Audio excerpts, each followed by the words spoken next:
Olá pessoal, tudo bem? Na aula de hoje, nós vamos conhecer as células da imunidade inata. Nessa aula, nós iremos ver apenas as células que possuem grânulos. Então, o sistema imunológico ele tem uma complexidade de células que são capazes de combater os agentes patogênicos. Como seria isso? O nosso sistema imunológico ele é composto por células que fazem a fagocitose dos agentes patogênicos que infectam o nosso organismo. Nesta aula, nós iremos ver os neutrófilos, eosinófilos e os basófilos. Então, as nossas células imunológicas elas são desenvolvidas e maturadas na própria medula óssea. Essas células ficam circulando na corrente sanguínea e elas contêm peculiaridades distintas morfológicas que fazem a distinção uma das outras. Então, no decorrer da aula, nós iremos ver detalhadamente a morfologia e a fisiologia dessas células que possuem grânulos.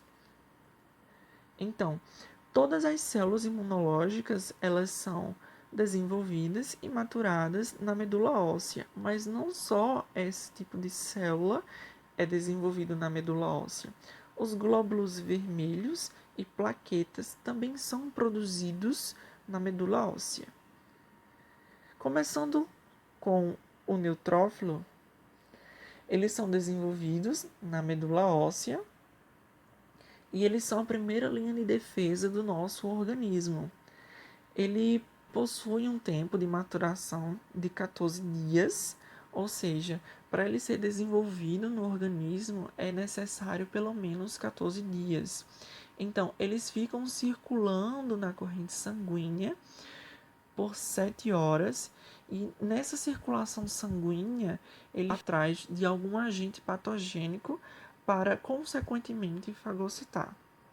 Essas células, elas são as mais abundantes no organismo, onde mais de 70% das células imunológicas é composto pelos neutrófilos, e em alguns casos clínicos, onde o nosso organismo está à frente de algum agente patogênico que está se agravando no nosso organismo, formas imaturas do neutrófilo é liberado no organismo.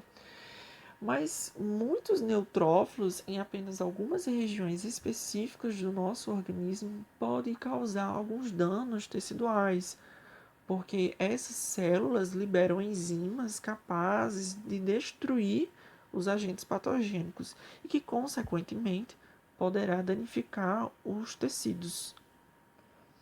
Então, algumas formas que os neutrófilos utilizam para realizar o seu ataque é utilizar a sua cromatina.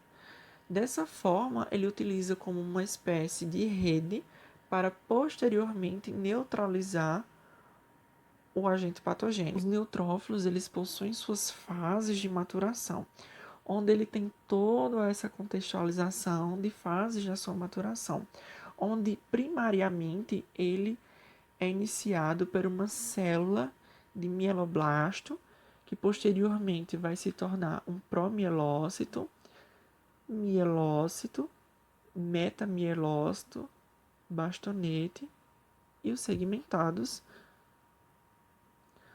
Geralmente, os neutrófilos possuem grânulos presentes no seu citoplasma e ele é composto por 3 lóbulos. Sendo assim, a sua característica mais marcante é por ser trilobado.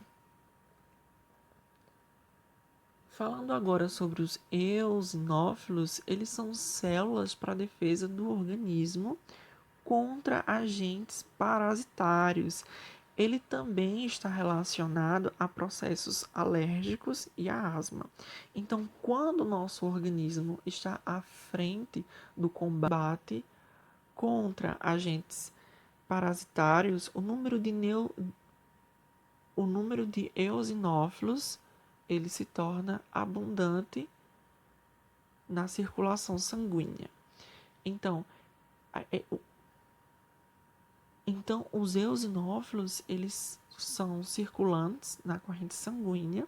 Uma das suas características mais marcantes é por possuir uma coloração rosa claro e por ser bilobado.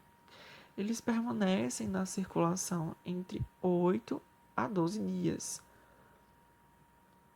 Então, na imagem, a gente consegue ver o momento que algumas células imunológicas atacam um parasita. O eosinófilo ele é desenvolvido e maturado, recebendo os seus respectivos receptores de membrana na própria medula óssea. Esses receptores de membrana, eles são essenciais para fazer com que a célula consiga captar o seu agente patogênico. Então, ele é, mais uma vez, maturado na própria medula óssea. O eosinófilo ele possui grânulos, né, dentro do seu citoplasma.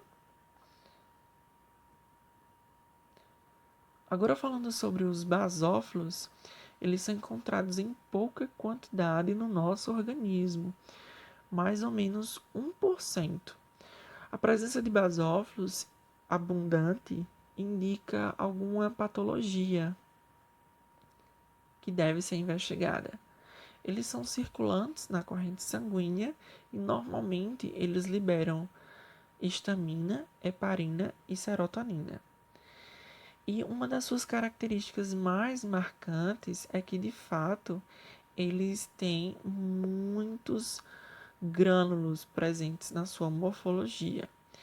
Eles também provocam resposta inflamatória e são comumente encontrados na pele ou nas mucosas em patologias que desenvolvem hipersensibilidade imediata. Então, na imagem, a gente consegue analisar como é a característica do eosinófilo. Repare, ele está repleto de grânulos em sua morfologia, diferentemente do neutrófilo e o eosinófilo, que possuem de fato grânulos também, só que a quantidade de grânulos não é tão evidente tanto quanto o dos basófilos. Então, mais uma vez, o basófilo, como ele é uma célula da imunidade inata, ele também é desenvolvido e maturado na sua própria medula óssea. Eu falo sobre essa questão da maturação porque algumas células, como os linfócitos T, são desenvolvidos na medula óssea e são maturados no timo. Então, pessoal, muito obrigado por ter assistido essa aula de hoje. Sigam-me nas redes sociais, que é o @biologia e etc. Se inscreva no canal e deixe o seu like aí. Obrigado.